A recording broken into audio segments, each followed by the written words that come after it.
Buonasera da Sicilia 24, i titoli. Cassa integrazione prorogata sino al 31 luglio per gli ex lavoratori Almaviva e il reimpiego per 130 nei call center di Catania e Palermo per le prenotazioni sanitarie non urgenti. Futuro incerto invece per i lavoratori Eni di Ragusa. Spari a San Cristoforo per dire no alla piazza pedonalizzata, minaccia al consigliere comunale che l'ha voluta per il Viminale e il quartiere di Catania tra le aree più a rischio del paese. Disposta la vigilanza generica per il deputato regionale dei 5 Stelle Angelo Cambiano, vittima di un atto intimidatorio. Massacrato per rubare denaro e preziosi, svolta nelle indagini per la morte di un pensionato di Ispica, in manette un 35enne romeno. Pestato la notte di San Silvestro a Vittoria, commerciante muore in ospedale dopo 48 ore, sentiti familiari e altri conoscenti, primi indagati. Degrado al cimitero di Catania, rubinetto a secco, vegetazione incolta e servizi igienici impraticabili. Calcio, rivoluzione in casa Palermo, via il DS De Santis, ufficiale Carlo Osti. In Serie C Catania e Trapani al lavoro per il primo impegno del 2025. Calcio, a Messina la nuova proprietà incontra la squadra e annuncia il nuovo direttore sportivo Domenico Roma.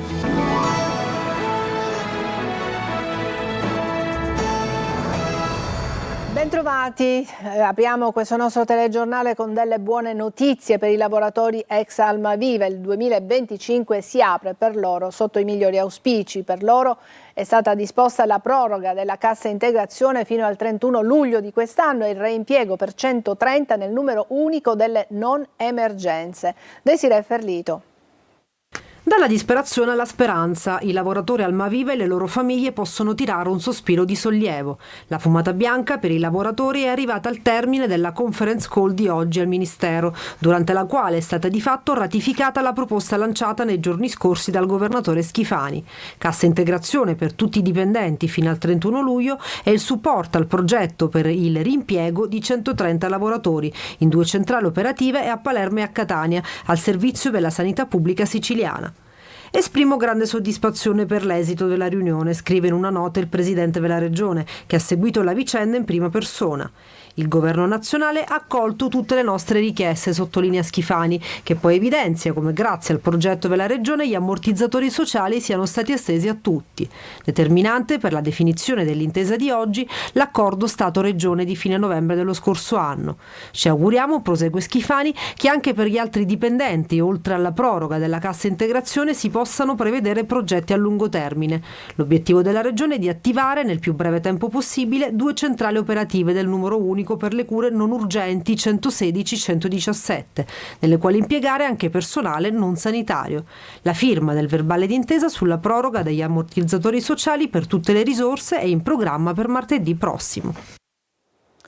Così come era stato disposto, Eni Versailles dal 1 gennaio ha cessato le attività negli impianti di polietilene di Ragusa. Le ipotesi di ricollocamento in altri siti sono vaghe e il nuovo anno inizia invece con la preoccupazione dei dipendenti di Eni. Veronica Barbarino.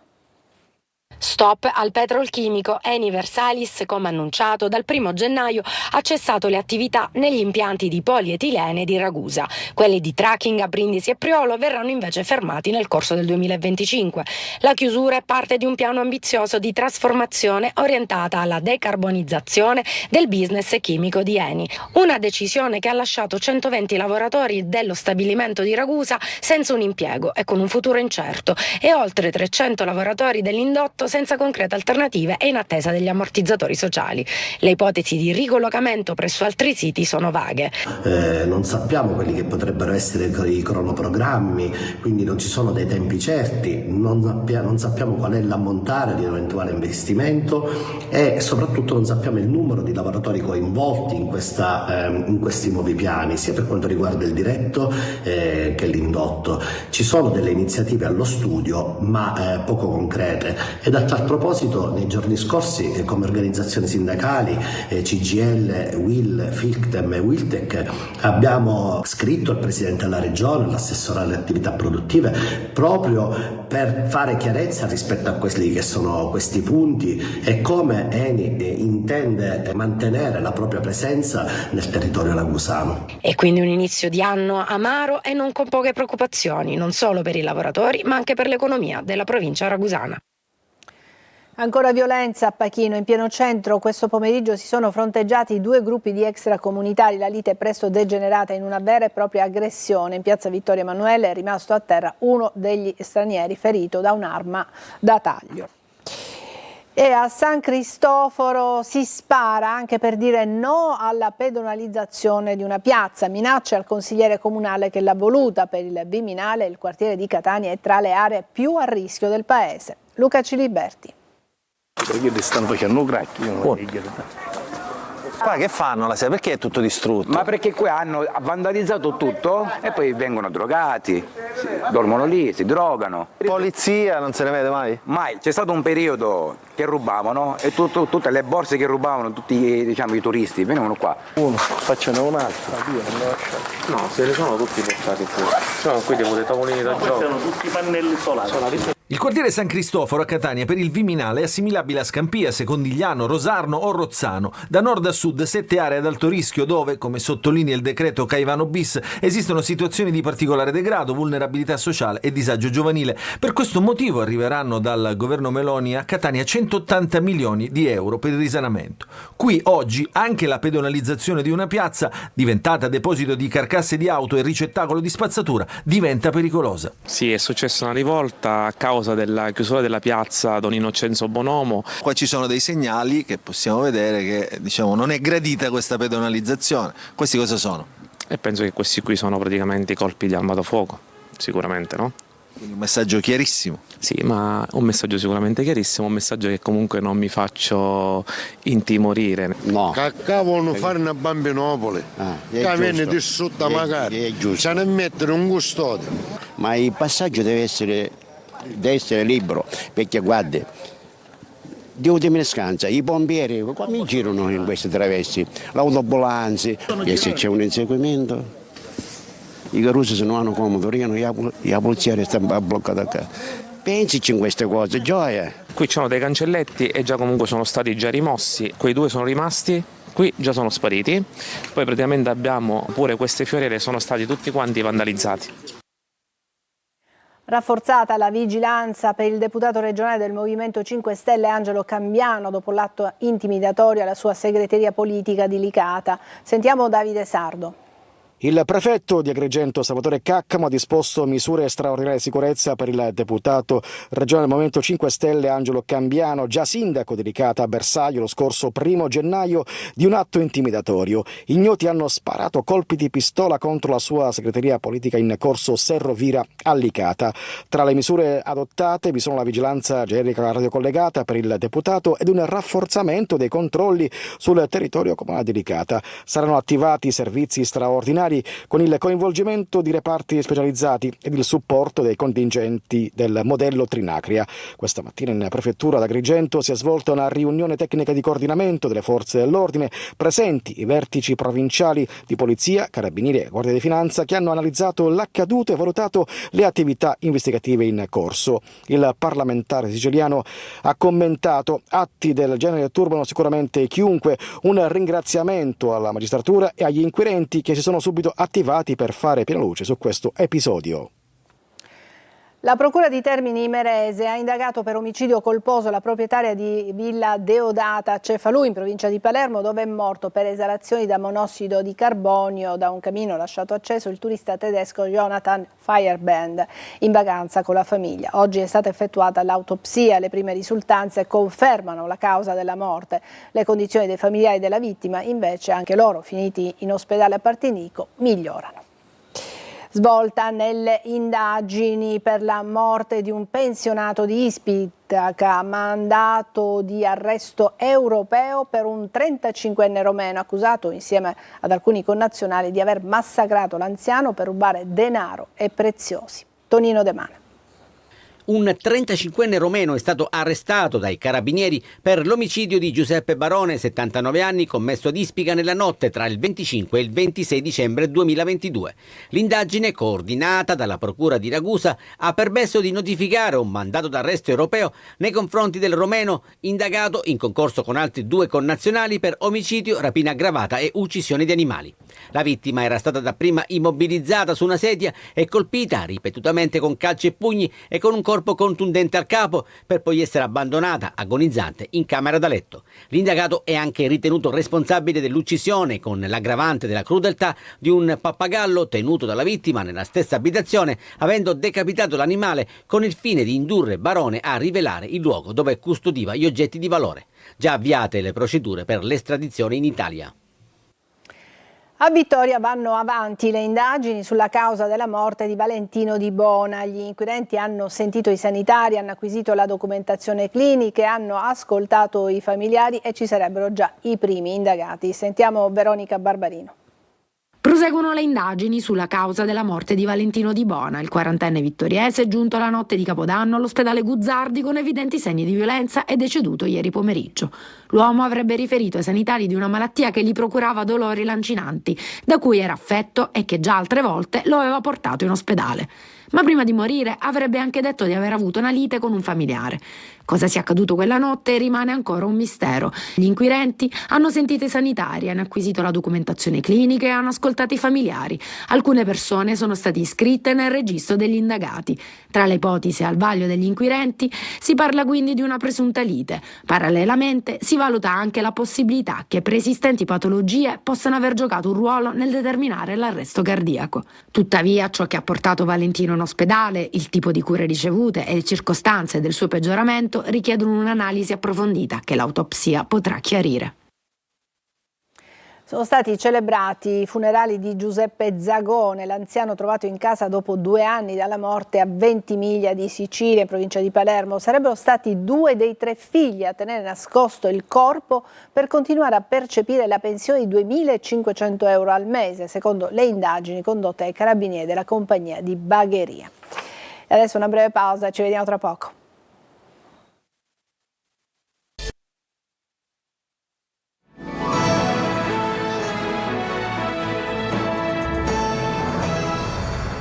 E ora vi raccontiamo il degrado del cimitero di Catania. Da oltre un mese i rubinetti sono a secco in tutte le cappelle della confraternita, mentre la fitta vegetazione copre lapidi, croci e tombe. Impraticabili sono i servizi igienici. Tonino De Mano. A distanza di 2 mesi dalla commemorazione dei defunti, dove avevamo documentato un'apparente normalità, probabilmente di facciata, torna nell'oblio il cimitero di Catania, che sale alla ribalta della cronaca per la mancanza d'acqua in tutte le cappelle delle confraternite e in gran parte delle fontane sparse nel Camposanto. Disagi anche per chi lavora. Gli impiegati delle confraternite sono costretti a fare la spola prelevando l'acqua dalle rarissime fontanelle rimaste in funzione. Rubinetti a secco e umore nero per chi si reca in visita al caro estinto, per tutti bidoncini, flaconi e bottiglie di fortuna con il prezioso liquido portato direttamente da casa. Ma mi scusi, l'acqua dove l'ha presa? A casa, perché è da più di 1 mese e mezzo che manca l'acqua. Io per me, che dopo che sono stata operata alla colonna vertebrale, mi devo caricare di bidoni e bidoncini per far sì di non far mancare l'acqua né a mio figlio né a mio marito, mi sembra una cosa un po' assurda. 84 ne. È una fatica portare bidoni. Che potevo fare? La polizia lo sa perché c'era qua, e poi mi hanno fatto la pipì proprio dentro la porta così.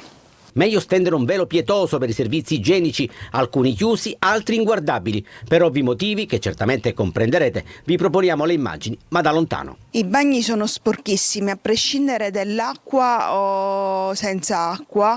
Io a volte per andare in bagno vado nei bagni della confraternita. Certo non si può dire che il verde non c'è, ma è incolto e la rigogliosa vegetazione copre totalmente croci, lapidi e tombe, per uno spettacolo mortificante. Buone notizie per gli alunni disabili di Catania. Da giorno 8 torneranno ad avere l'intero monte-ore ASACOM, lo comunica l'amministrazione comunale. E adesso a Palermo, dove è al via il nuovo step della raccolta differenziata. Si partirà il 10 gennaio nel centro storico. Giusy Lazzara.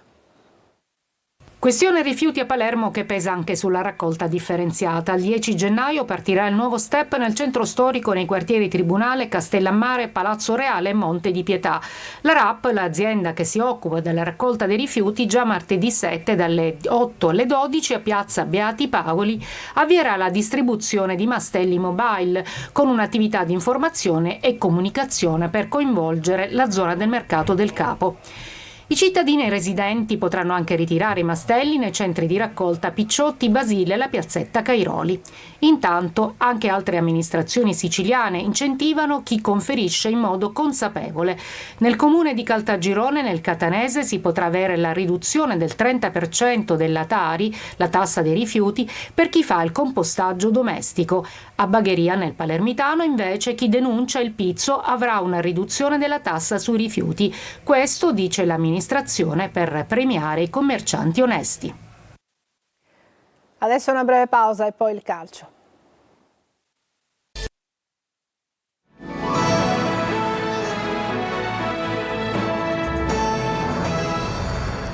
Eccoci al calcio, rivoluzione in casa Palermo, via il direttore sportivo De Santis, è ufficiale Carlo Osti, fiducia invece a tempo per Dionisi, mentre in Serie C Catania e Trapani si stanno preparando per il primo impegno del 2025. Marco Gullà.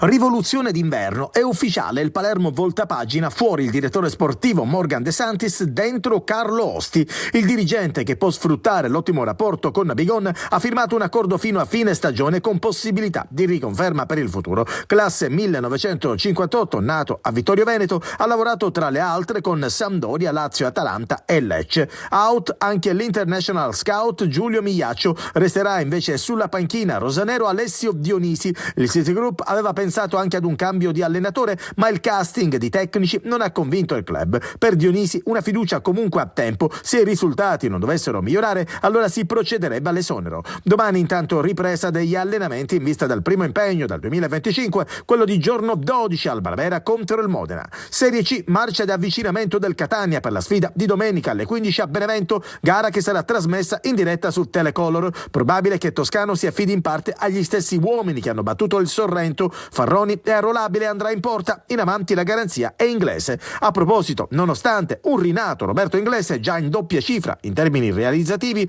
e altri elementi di primo piano come Stoppa e Montalto, il Catania vorrebbe aumentare il proprio potenziale offensivo con quello che sarebbe un vero e proprio colpo. Cosimo Patierno dell'Avellino, se ne parlerà nei prossimi giorni. Trapani al lavoro per la trasferta di lunedì a Picerno, ma si pensa anche al mercato. Da Marco Toscano dell'Avellino a Enrico Piovanello della Juve Stabia come possibili innesti per la formazione di Ezio Capuano. Si arriva però anche alle cessioni con Spini, Udò e Fall come spettatori interessati delle trattative.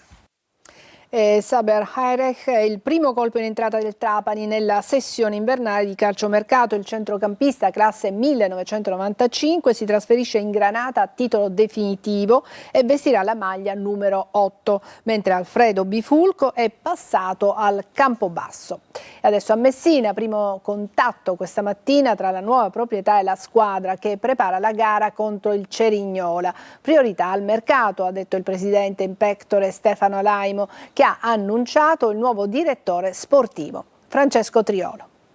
Le formalità devono ancora essere espletate, ma il Messina ha cambiato proprietà passando per l'80% delle quote al gruppo AAD Invest. Questa mattina il presidente in pectore Stefano Alaimo ha incontrato la squadra, ha parlato con i giocatori presentandosi e presentando la nuova proprietà. Quindi l'incontro veloce con i giornalisti, perché per la prossima settimana è programmata la conferenza stampa con il CEO della società lussemburghese, Doudou Cissé, che arriverà a Messina.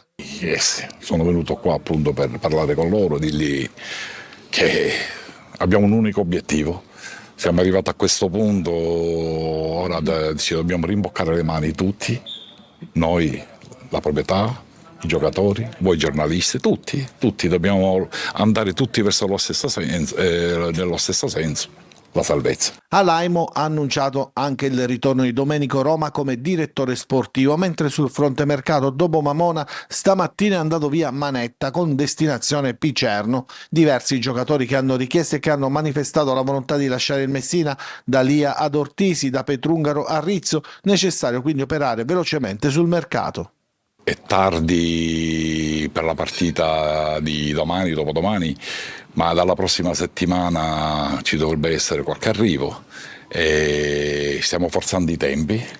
In tutto questo incombe la partita contro il Cerignola ed il nuovo presidente designato fa appello ai tifosi affinché domenica tornino allo stadio. Abbiamo bisogno di loro.